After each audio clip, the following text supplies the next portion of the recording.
originally began life as simple road races, and it wasn't until the 1960s that it became a sport in its own right.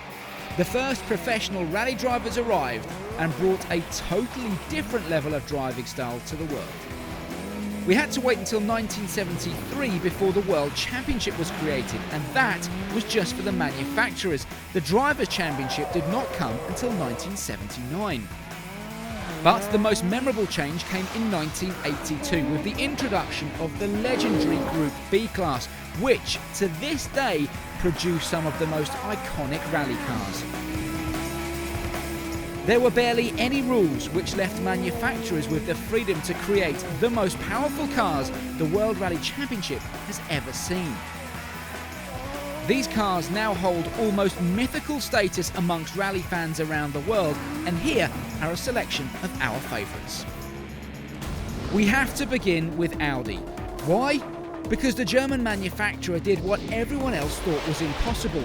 They introduced a four-wheel drive system into their car with a turbocharged 5-cylinder engine that at the time was producing over 400 brake horsepower. The combination was dramatic. It looked like no other, sounded like no other, and blew the competition away. The Audi Quattro was born, and it became one of the most famous cars to grace the world stage. In 1981, the Quattro took the championship by storm, winning 5 events with Michel Mouton and Hanno Mikkola. Mouton was one of the few drivers to properly understand how to get the best out of the car. She became the first and only woman to win a World Championship event and finished within a whisker of taking the driver's title in 1982. With the rules remaining relaxed, Audi continued to beef up the performance of the Quattro, and by 1986 they claimed to be producing an unbelievable 650 brake horsepower. The car was so powerful that only a few drivers could actually keep it on the road, and one man who coped better than most was Walter Röhrl. Sit back and enjoy the master at work in what remains one of the greatest and most famous rally cars of all time.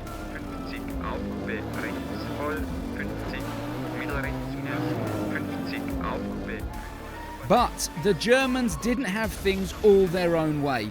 There was an Italian manufacturer with a proud motorsports background who had taken titles in 1977 and 78 with the stunning Lancia Stratos. But with the advent of the Group B regulations, they came up with an altogether new beast known as the 037. Amazingly, this was still just rear-wheel drive, but it was able to cling on to the Audi. However, it was when Lancia finally delved into the world of four-wheel drive that they created one of the most recognisable rally cars, the Delta S4. It was a fire-breathing dragon that was said to produce over 600 horsepower, and claims were made that it could accelerate from a standstill to 100 kilometers an hour in 2.5 seconds on gravel. The crowds would turn out in their thousands to see these cars in the flesh, but they were notoriously tough to drive, and the accidents soon started to happen. There was another manufacturer who produced one of the all-time great cars, the Peugeot 205 T16. This was a car that was designed specifically for rally, and as a result it was regarded as the easiest of the Group B beasts to drive. The 205 emerged in 1984 and won on only its third showing. The new generation of car set the bar for the Group B era, and as a result took both the manufacturer and driver's titles in 85 and 86. It was a stunning car that actually turned out to be the saving grace for Peugeot, as the road car version went on to become one of the world's favourite and most recognisable hot hatchbacks. There were a few other cars that came out of the Group B era that remain famous to this day. Who can forget the Metro 6R4?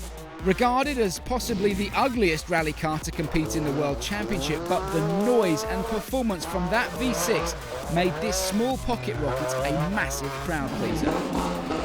Speaking of pocket rockets, we cannot forget the Renault 5 Turbo, a stunning car that stood toe-to-toe with the big boys, winning a handful of events from 1982 to 1987. But good things must come to an end, and for Group B it was a sudden and sad end. But it will always be remembered for the stunning machines that were produced.